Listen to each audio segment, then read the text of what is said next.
Falando em atenções muito todo mundo de olho, aí explica aí para todo mundo. O que acontece que o Corinthians tinha uma dívida impagável da Arena e de repente, num passe de mágica, vai quitar essa Arena? O que foi? Escondeu dinheiro Vamos embaixo do lá, colchão? O que aconteceu? vamos voltar no tempo e no espaço. Vamos voltar no tempo e no espaço, para ver como as coisas são. O Corinthians iria ganhar de presente da Odebrecht um estádio de futebol. Isto dito pelo dono da Odebrecht. É um presente para o presidente Lula. Ia custar 800, 900, 1 bilhão, que para a Odebrecht é amendoim. Não é? E como a Odebrecht era empreiteira, né, parceira do governo federal para tudo no Brasil e fora do Brasil, esse 1 bilhão seria mais do que compensado com as obras que a Odebrecht teria. Houve uma operação Lava Jato no meio do caminho. E aquilo que era um presente virou um presente de grego. Tem que pagar. Então, isso é bom pontuar. Para todo mundo que dizia o tempo todo, inclusive eu, que o Corinthians não ia pagar um tostão pelo estádio, era um presente, mudou. E o Corinthians começou a pagar, a ter de pagar, ou a empurrar a dívida com a barriga. E está nessa situação desgraçada em que está. As coisas mudaram na vida política brasileira. Agora voltou exatamente o presidente que teria ganhado de presente o estádio para o seu time do coração. E ele está intermediando, evidentemente, uma negociação com a Caixa Econômica Federal, baseado primeiro, em raciocínios muito simples e simplórios. Olha, outros clubes ganharam o estádio, o Botafogo ganhou, outros clubes estão endividados em seus estádios, também não estão pagando. Vamos resolver a questão do Corinthians. De que maneira? O Corinthians tem 300 milhões de reais congelados, que foi o que pagou quem comprou os direitos de usar o nome do estádio, a Neoquímica. Esse dinheiro vai todinho transferido para a Caixa. E o restante da dívida, o Corinthians pagará a prazo de égua com os precatórios que tem a receber. É uma engenharia financeira. Se ela é republicana ou não, eu confesso a minha incapacidade no momento para carimbar. Precisamos de mais detalhes. A coisa não está resolvida. A coisa está contando com a boa vontade do presidente da Caixa, mas depende também de decisões do Conselho da Caixa. Mas, ao que tudo indica, está tão bem encaminhada que o presidente da Caixa esteve no domingo em Itaquera para conhecer o estádio, foi recebido pela direção do Corinthians. Tudo isso uma semana antes da eleição. Seria atacada de mestre, não é? Para que a situação ganhasse mais uma vez, com a solução do problema do estádio. Isto resolvido, o Corinthians passa a ter a renda do estádio, coisa que esses anos todos, por incrível que pareça, não teve. Para que se tenha uma ideia do presente de grego que virou aquilo que seria uma gentileza. Né? Então, é bom ter isso tudo muito claro. O que era presente deixou de ser, o Corinthians se ferrou com F maiúsculo com essa história de Itaquera. O Corinthians deveria, na verdade, e isto também digo desde sempre, insistido, né, no Pacaembu, e tanto isso é verdade que hoje o Pacaembu está sob uma concessão de 35 anos para uma empresa privada e sempre foi a casa do Corinthians. O Corinthians acabou elitizando o seu estádio, cobrando preços que a maior parte da torcida não pode pagar, e com uma dívida monstruosa. Ao que tudo indica, vai resolver. Quem vai resolver? O presidente Luiz Inácio Lula da Silva. Como vocês bem sabem, tem um vídeo meu aqui no Posse de Bola que viralizou, até a gente dizer, nossa, o Juca deve ter bebido para dizer aquilo. Não, o melhor presidente da história do Corinthians se chama Luiz Inácio Lula da Silva. Foi neste período que o Corinthians construiu o estádio, o CT e tal. Por quê? Com um presidente amigo. Isso são coisas nossas. Isso não significa, deixar bem claro, o presidente Lula não recebeu um tostão por causa disso. Mas esta coisa, eu vou repetir, que fez também o governador José Serra com o Palmeiras, com a Fiat, quando concedeu um terreno da Fiat, um terreno no interior, terreno do estado de São Paulo, para a Fiat fazer a sua fábrica, e na saída da reunião disse ao presidente da Fiat italiano, o senhor sabia que aqui em São Paulo existe um grande clube da colônia italiana? Não, não sabia. Sim, pois é o Palmeiras, é o clube para o qual eu torço, que está sem patrocínio. Imediatamente, o presidente mandou o diretor de marketing fazer um patrocínio na camisa do Palmeiras com a Fiat, como vocês hão de se lembrar, durante um bom tempo. Zé Serra ganhou algum dinheiro com isso? Não ganhou nenhum tostão com isso. Usou a influência dele. São as coisas do poder. Muito bem. O Mauro, você postou aqui, né, no seu blog sexta-feira sobre a questão do projeto para o estádio do Flamengo. Muita gente até falou, não, pô, tá passando pano. Não sei se você simplesmente explicou o que estava acontecendo, qual é o plano do Flamengo também para ter seu estádio. Tem alguma questão de governo nessa história, com caixa tal, ou é tudo Flamengo? Bem, primeiro passando pano tá a vovozinha, como diria Zé Trajano, né? Que gosta dessas expressões antigas, né? Uma entrevista é uma entrevista. Aliás, os imbecis acham que entrevista é debate. O repórter na entrevista faz as perguntas e o entrevistado responde. Em alguns casos, quanto menos você pergunta, melhor, quando o cara tá afim de falar. Aí ele acaba falando, ele combina de falar de estádio, e ele fala que é contra o voto do sócio-torcedor, né? Aí ele fala que quer vender 25%, 20% para virar SAF, e isso viram assuntos paralelos, tão importantes ou mais importantes até do que o estádio, como está acontecendo. Mas para os biltres é impossível entender isso, né? Não é nem um projeto, né? Eles querem comprar o terreno primeiro. A Caixa é gestora do terreno. O terreno tem proprietários, um fundo de investimento, mas a Caixa faz a gestão. Não é um terreno público, é um terreno gerido pela Caixa Econômica. E a Caixa tem uma empresa, consultoria, digamos assim, que chancela as suas decisões em situações como essa. Então tem que convencer a Caixa, convencer a Vince Partners, que é essa empresa, para chegar no acordo de compra do terreno. A partir daí que vem a história da construção do estádio. E aí os assuntos derivados, como, por exemplo, a ideia do presidente do Flamengo de vender, como fez o Bayern de Munique, um percentual, um quarto ou 20% do futebol do estádio em forma de SAF para capitalizar o clube e poder comprar, construir, aliás, o estádio. Muita gente contra, aliás, a repercussão muito negativa dessa proposta ou ideia do Landim.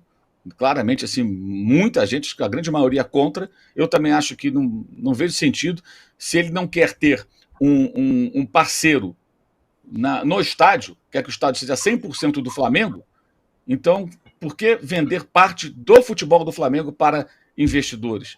E o Flamengo tem condições hoje de levantar dinheiro para construir o estádio, né? O Flamengo tem projetos como, por exemplo, do Banco Digital, que talvez saia no ano que vem. Pelo que eu soube, esse projeto está avançando, deve sair no ano que vem. Não é bem o Banco Digital, eles chamam de Plataforma de Serviços Financeiros, que é um braço do BRB que vai ser um novo CNPJ com um banco, com o Flamengo e o investidor, segundo eles. Ou seja, isso aí deve ser um montante bem significativo, né? Será, se a coisa for adiante.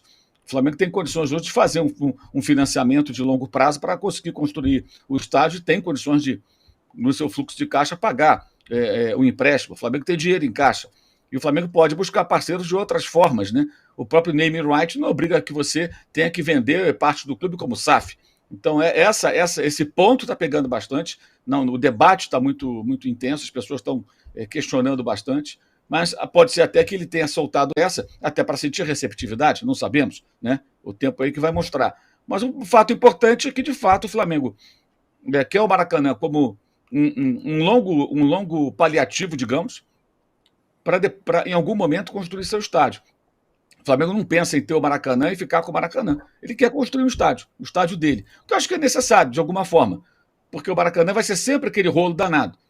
Com político, com benesses para governador, para os seus próximos, como camarotes, cadeiras, canapés, vagas para automóveis, uma série de coisas que eles colocam lá no edital, né? Além de ser um estádio com várias complicações. Uma delas, a troca daquela cobertura horrorosa que substituiu a cobertura original, que era tombada, e foi literalmente tombada, né, porque derrubaram tudo passando por cima do IFAM e, e coisas do gênero, né, instituições que controlavam, quando deveriam controlar isso, não conseguiram. E que, quando for trocada, segundo muitas pessoas que são especializadas na área, deve significar um montante de 100 milhões para mais, talvez até mais do que isso. Há estimativas até de custo mais alto para trocar aquela cobertura do estádio. Por exemplo, então o Maracanã é um problemaço. O Maracanã eu acho muito mais problema do que solução. É uma solução paliativa. Então o clube quer fazer o estádio.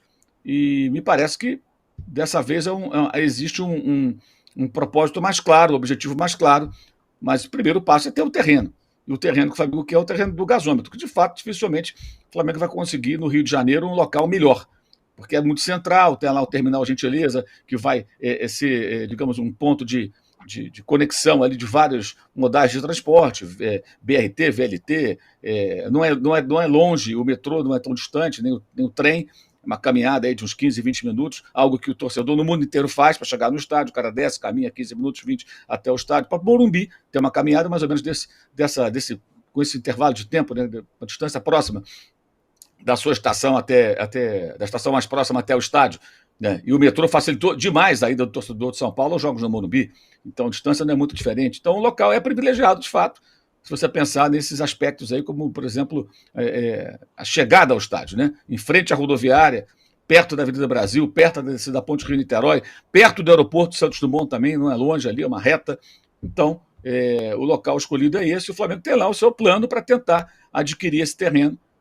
Inclusive, ele até diz na entrevista que quer marcar uma entrevista com uma conversa, uma reunião, aliás, com esse novo presidente da Caixa, que subiu agora no começo de novembro, né, para a semana que vem. Está tentando marcar para tentar acelerar o processo. Vamos ver como é que vai ser. Não vai ficar pronto isso. Se tudo der certo, são 5, 6 anos. É algo bem demorado. E se o Flamengo conseguir com o Fluminense a concessão do Maracanã por 20 anos, como tenta, né? Vai chegar um momento que ele vai ter a concessão do Maracanã e vai ter também um estádio. Aí é uma outra questão para ser resolvida lá na frente, que o Landim acha que não é problema. Mas aí acho que é uma coisa muito longe ainda para pensar. Nesse momento, a primeira coisa é conseguir o estádio. Aí muita gente pergunta, como é que vai ser? Vai ser assim? Não tem projeto. Não adianta ter um projeto, você não tem nem local. Você tem que ter um local, sabe qual é o tamanho, o que, é que dá para fazer ali, né? Quais são as diretrizes ali do município, pode fazer, qual altura, enfim, tem uma série de questões técnicas aí. E fora as licenças que têm que ser aprovadas. Só lembrar o do Corinthians. O do Corinthians tinha aqueles tubos lá da Petrobras, né? Que foi um obstáculo que teve que ser literalmente removido. Né? Ali um terreno que tinha um gasômetro ali, mas não era de gás natural, era de nafta, lá do passado, quando se iluminava tudo com gás e tal. E ali é um terreno contaminado, que precisa de um tratamento, precisa de uma preparação. Tudo isso vai demandar muito tempo e investimento, né? Então, eu acho que o mais importante o Flamengo, pela primeira vez ele falou, com todas as letras, não em reunião do conselho, ou a boca pequena, falou numa entrevista.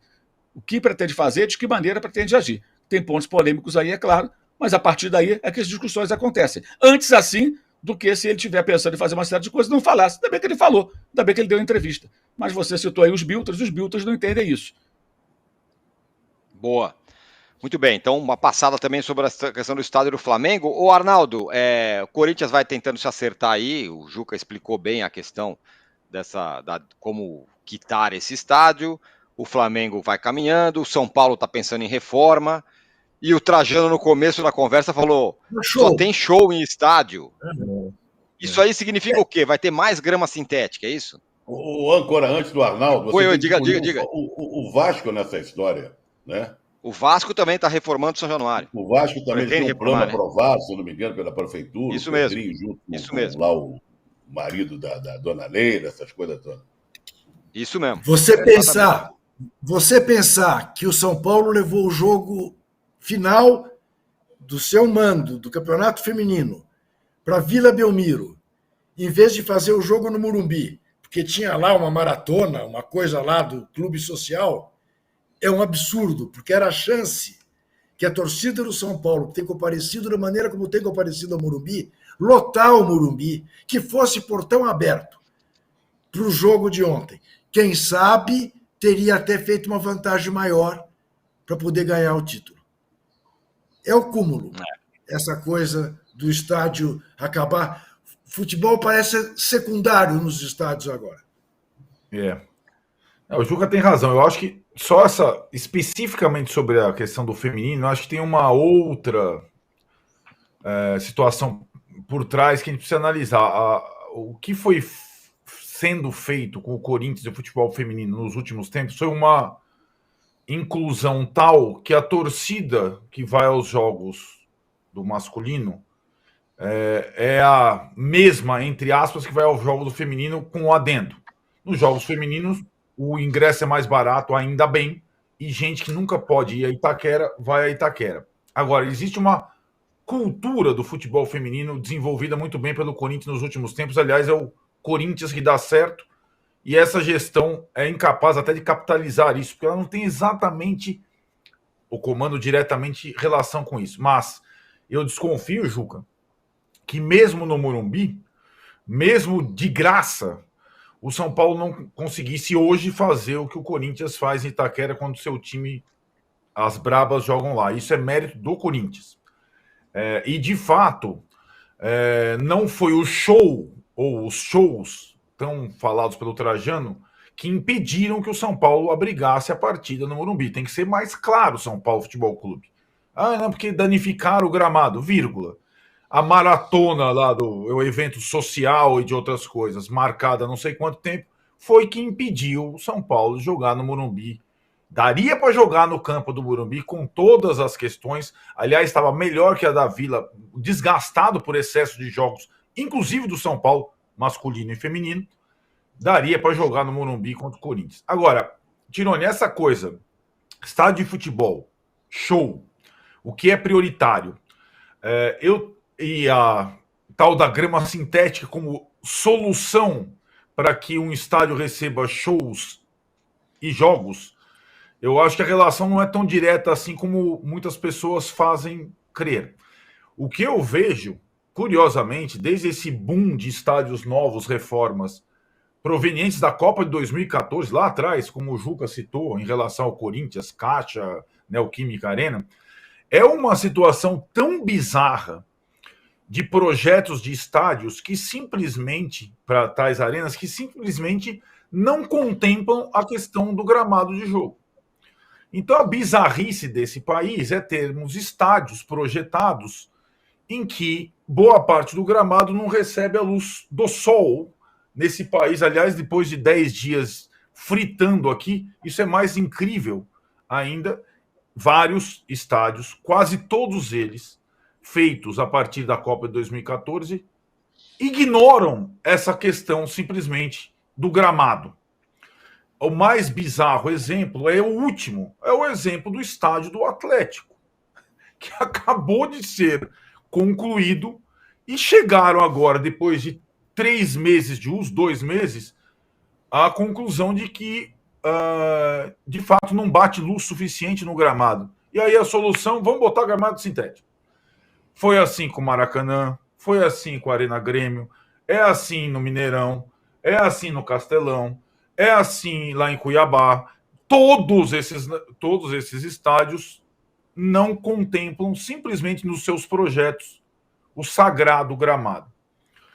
Uma grande exceção, e a gente tem que falar, não é o Morumbi, é o Beira-Rio, que foi utilizado na Copa e foi reformado e não perdeu nem a sua essência e nem o templo sagrado, o gramado sagrado, a ponto do Internacional jogar num gramado perfeito e receber todos os times num gramado natural perfeito.